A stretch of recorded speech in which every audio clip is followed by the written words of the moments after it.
अब नया एस्केलेशन क्या हो रहा है, ईरान की हालत इतनी ठक हुई पड़ी है अभी। बुशेयर, आप जानते हैं Bushehr is the nuclear reactor, nuclear active nuclear power house, ये कहाँ है? इस साइड में बुशेयर प्रोविंस में।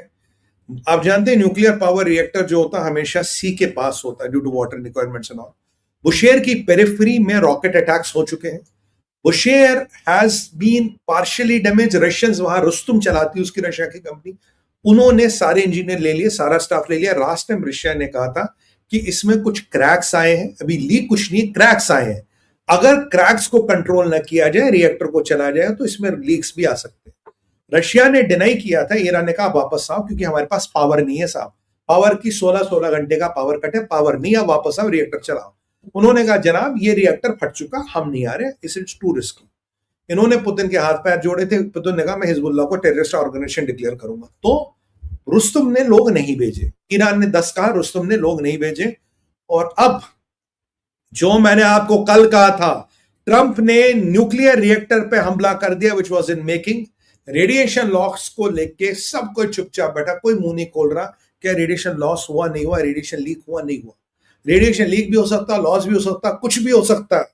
और अब ईरानियों ने क्या किया, ईरानियों ने बुशेयर के आसपास पूरा एयर डिफेंस लगा दिया, जितना भी एयर डिफेंस था, स्ट्रेट ऑफ हॉर्मुज को छोड़िए, पोर्ट्स को छोड़ दिया, उसको बुशेयर के आसपास मूव कर दिया। क्यों?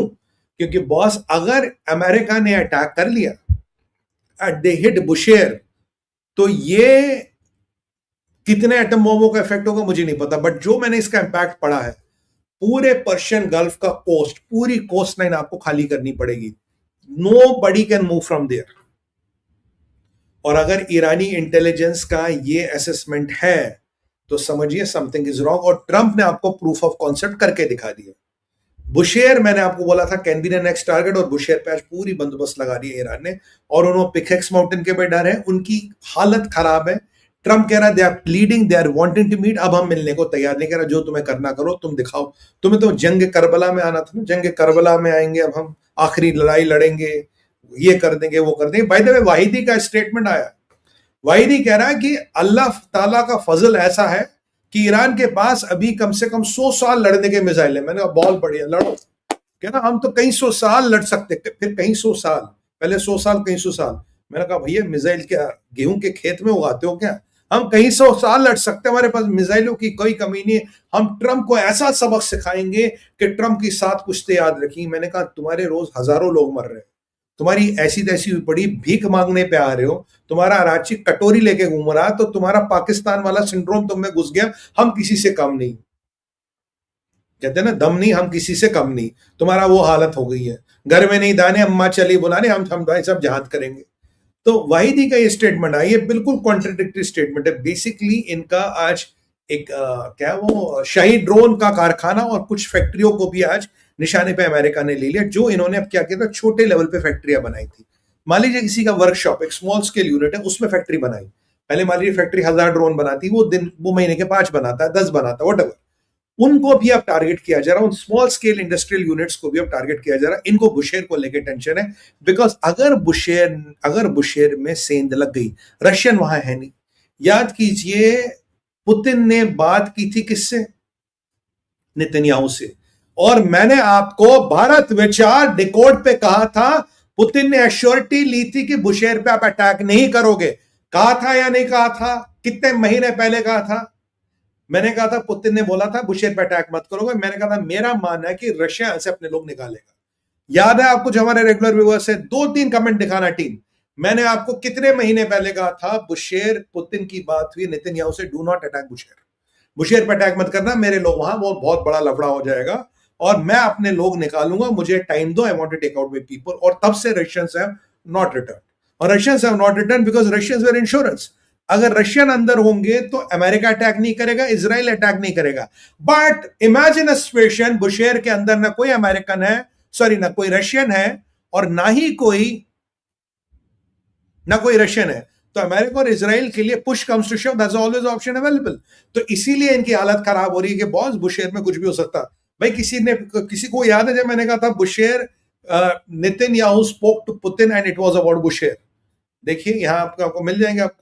मैंने बहुत महीनों पहले आपको कहा था मैंने कहा बोला they will want it to get खाली, और जब ये खाली होगा तब ये निशाना बनेगा। और push comes to shove, Bushehr is always option, Kharg island is always option.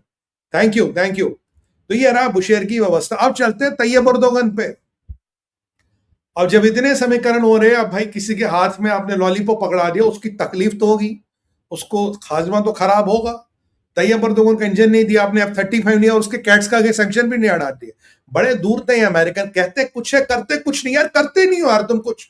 Anyway, Tayyab Erdogan का कुछ नहीं ना बेचारा, आज खराब। आज तैयब अर्दोगन कह रहा है, कल उसने धमकी दी थी, बोला अगर तुमने कुर्दों को यूज किया, अगर तुमने इराक की सेना को यूज किया, तो मैं कुर्दों को एयर पावर दूंगा। उसे लगा था नेटो हिल जाएगा।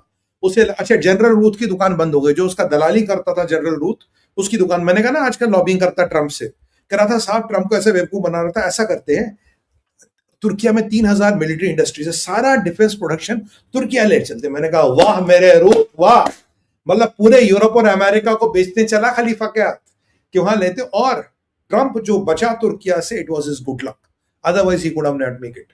उसका भगवान उसके साथ है, नहीं तो बचता नहीं। Americans will never take that lightly. Americans know what Tayyip Erdogan has done, or Americans now know what General Ruth was trying to do to move the entire military industry to Turkey. छोटी छोटी industry, not those Lockheed Martins of the world.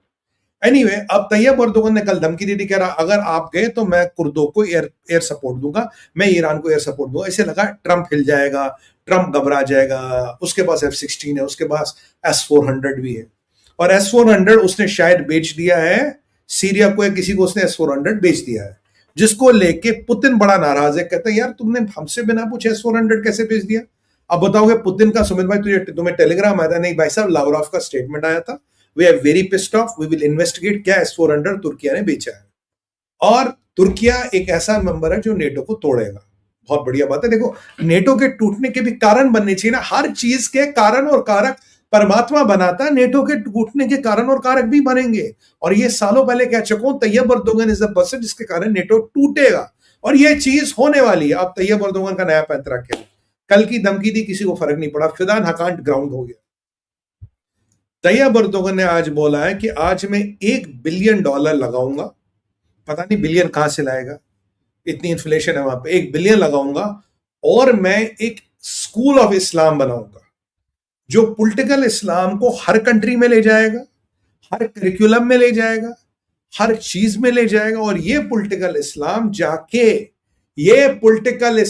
जाके हर सभ्यता में घुसेगा। और initial investment $1 billion, और उसके पीछे जितनी भी इन्वेस्टमेंट लगेगी, तुर्किया अकेले करने की हिम्मत रखता, हमें किसी भी इस्लामिक कंट्री की जरूरत नहीं है। यानी कि सीधा सीधा मोहम्मद बिन सलमान को कह रहा है तुम्हारे पैसे चाहिए नहीं। जो वहाबिज्म है, बेसिकली पॉलिटिकल इस्लाम कुछ नहीं है। जो वहाबाइजेशन है, वहाबाइजेशन का नया कमांडर आपका तैयब अर्दोगन है। मुबारक हो आपको।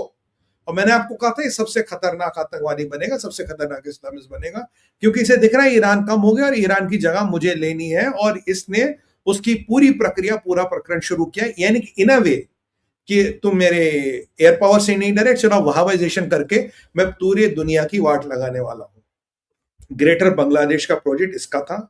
दिल्ली राइट्स हुए, तुर्किया से हैंडल चल रहे थे।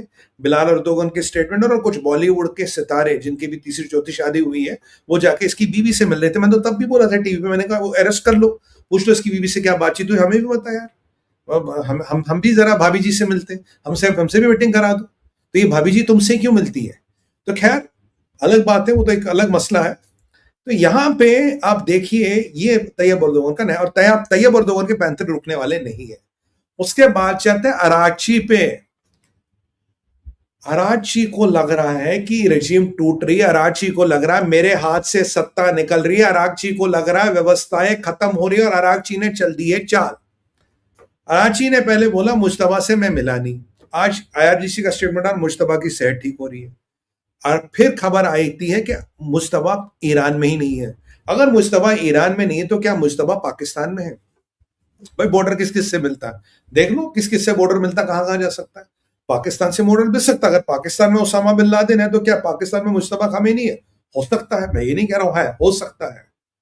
कराची ने आज दूसरी स्टेटमेंट दी, कल कह रहा है यार मेरी कोई वक़्त नहीं, मुझको कोई मार डाले, 5% भी मैं बात कर लूंगा। अराची ने स्टेटमेंट दिया है, कह रहा कि ईरान में आजकल कुछ नया हो रहा है। कह रहा ईरान की जो व्यवस्थाएं हैं, ईरान का जो डिसीजन मेकिंग प्रोसेस है, इसको ईरान की इंटेलिजेंस मैनेज कर रही है।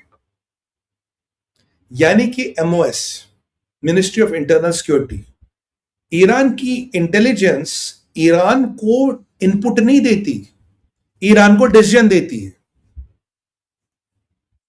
ईरान की इंटेलिजेंस ईरान को इनपुट नहीं देती, यानी कि ईरान को डिसीजन देती है। जो भी आप डिसीजन देखते हो, ये मुज्तबा खमीनी से नहीं आता, ये वाहिदी से नहीं आता, ये ईरान की इंटेलिजेंस को जो चलाता है वो सिचुएशन को इंटरप्रेट करके डिसीजन देता था, वो तो कल से ये होगा। तो ये आज अराची ने बम फोड़ा कि दुनिया की हर कंट्री में इंटेलिजेंस इनपुट्स देती है, वहां की सरकार उनको एनालाइज करती है, based on that they take that decision to go और नॉट। बट ईरान में इंटेलिजेंस जो है वो सरकार को डिसीजन देती है और सरकार उसको इंप्लीमेंट कर रही है। इंटेलिजेंस की सरकार चल रही है, यहां कोई सरकार नहीं। वही परिस्थिति है जैसे आईएसआई का सिक्का पाकिस्तान में बोलता था मुल्ला मुनीर के पहले। आईएसआई ने जो कहा जो सरकार को करना है, वही वाली परिस्थिति आपके ईरान में। तो ईरान में 3 पावर सेंटर है, आईआरजीसी, इंटेलिजेंस और मुज्तबा खमीनी कागजों में। तो you have to deal with 3 power centres. ये पैराडाइम चीजों को टोटली बदलता है, ये कॉन्फ्लिक्टिंग स्टेटमेंट्स को समझाता, कॉन्फ्लिक्टिंग इंटरेस्ट को समझाता है।